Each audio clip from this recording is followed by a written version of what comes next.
Heavy is the head that has to manage all of this. Hey everyone, welcome back to my channel. We're now incentivized to buy what we already buy. Fumbling through college had me building. I also got some done on the other side. And that was right around, I would say, May, maybe, right before renewing the lease for this property. Welcome to the channel, Martha. Thank you for having me here. Oh, I was going to say, I am getting up there in age, I'll tell you what. Bills paid by other people, life was never this good. I had to step back, knowing that it's...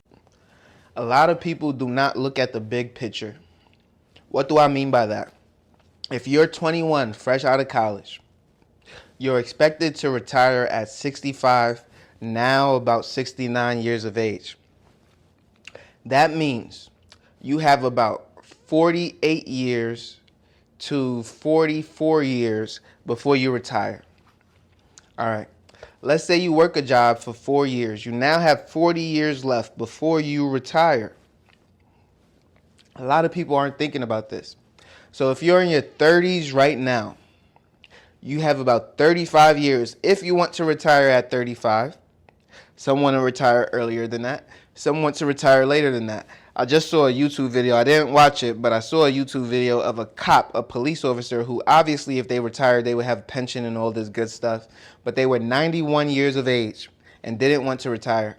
And the reason why they probably lived that long is because they continued to work. You know, a lot of people die once they stop working, especially men.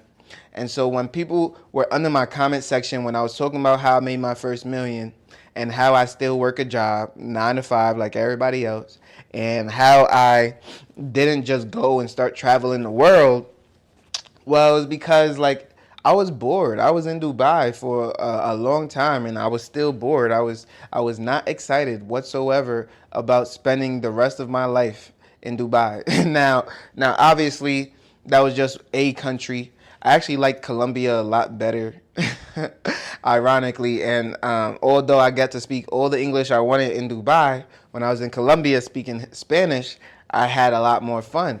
So that's shocking in itself. But not to disturb from the topic at hand, even if I stayed in Colombia, I would start a business. Would the business be as profitable as something that I built in America? No, it wouldn't. And so what is the reason for me to invest in... Actually, now that I think about it, they were doing a lot of cruise ships, a lot of boat rides in Colombia, in Cartagena specifically, where I'm sure that people were paying like $40 each just to get on the boat. And you could have like, I don't know, 200 people in a day on a boat. So what is that, like $8,000? Now you hire 2 people who only make $1,000 a month each. So that there's $2,000. I really already had their whole salary in a day. There's money in Cartagena now that I think about it. And all I got to do is buy a boat. I mean, I could sell one of my homes here and just buy a boat in Cartagena and put on 10 people per boat, do 20 trips. No, I can't actually do that. 10 people per boat, or I'm going to have to get a bigger boat. But I'll start with the first boat, 10 people per boat, 9 trips a day, because I actually do give them breaks, right? They're not going to want their breaks. They're going to want to put in that extra 10. If they do an extra trip for 10, I'll give them a bonus of $100 for that day. So most of them won't even take a break, right? Most of them will just eat and work at the same time and do 10 trips a day. So now you're looking at $40 per person.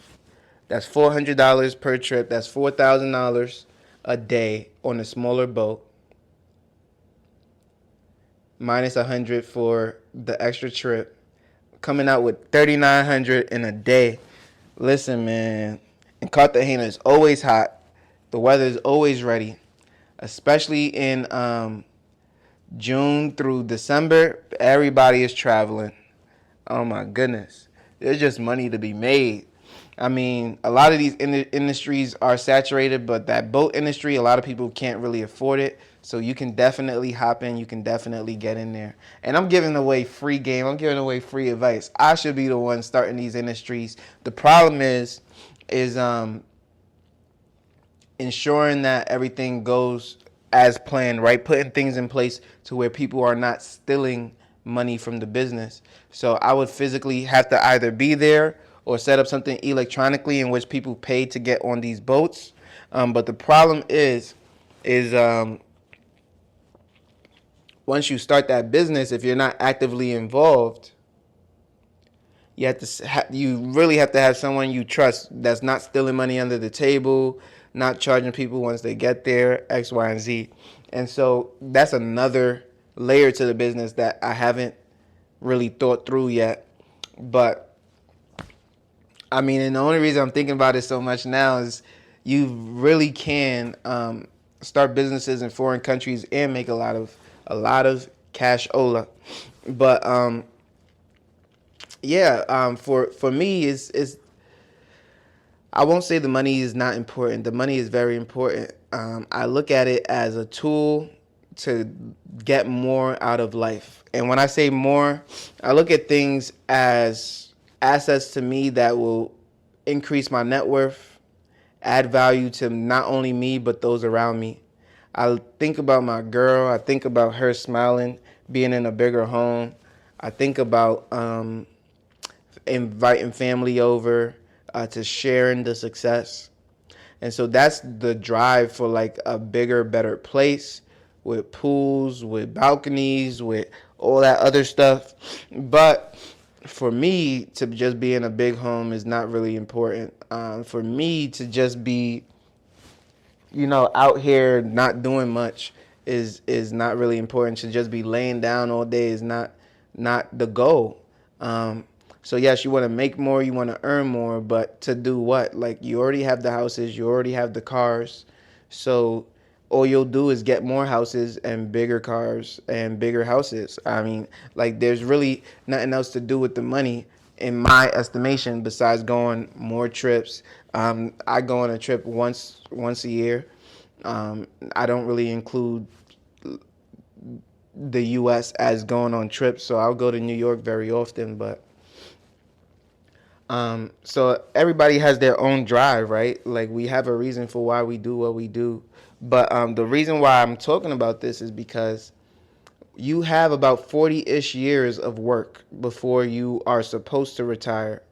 That doesn't mean everybody will retire, because people draw from their 401ks.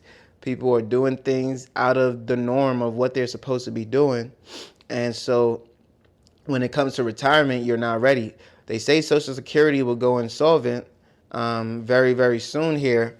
And insolvent just means that they won't be able to pay out what they normally would pay out. So let's say there's a 10% to 15% reduction in Social Security. Now you're looking at less money in retirement, more taxes for the middle class. Who really wants to work when you're just getting taxed so heavily? Now I'm probably looking at, okay, going to these foreign countries and starting a business to where I don't get taxed heavily. I've already done my 5 years in corporate America, and so I will be eligible for Social Security regardless. And so when I look at it that way, I can start to say, you know what, all my businesses will be grown outside of the country. And now I'm starting to think like a real businessman, where Facebook is going to do most of their business outside of the U.S. Apple is going to do most of their business outside of the U.S. But now I'm thinking of it as a single individual, to where I'm going to do the same thing. And why is that? It's because all you'll do is get taxed to smithereens out here. That's all you'll do, is get taxed to smithereens out here in the U.S. And, the first thing that we look at is loopholes. The first thing we look at is how we can better ourselves for the next 40 productive years of our lives. How can I really get a bag? How can I really chase for something?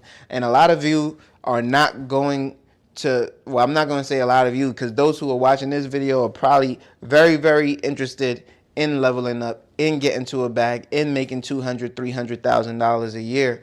And you're not going to get that from your day job. You have to figure out ways to really just improve your income capabilities on your own, right? Whether it's through investing, whether it's through leveling up your knowledge so that you can get better jobs, better resources, better benefits, things of that nature. So again, this all comes with just creating that vision. The first vision is understanding you have 40 plus ish years, maybe 30 years if you're in your 30s already. And what are you going to do with those 30 years? Are you going to learn a skill within the next 2 years to last you the next 28? Or are you going to invest in something because you already have money set aside and you've now said, you know what, it's time to take action and do what it is that I got to do? Or are you going to simply say, you know what, I'm not that ambitious. I'm not really looking to move forward. We'll save and invest what little we can and just ride off to whatever the reality is that sets in for me. Maybe I have to retire at 70 instead of 65 as I once planned to, but I'll be retiring with dignity at 70, knowing that I invested slow and steadily, got to do what I wanted out of life, and I didn't really have to struggle. If that's for you, then that's for you. As for me, I'm very ambitious. I'm very motivated, but I'm also wise and I'm also smart enough to know that, markets change, things happen, and we have to be prepared in order to pivot when pivoting is needed. So with that being said, I hope that you guys got something out of the video, not stealing my idea and starting a business out there in Cartagena, but just understanding, hey, how much time I have left, how much money do I really want to make in life,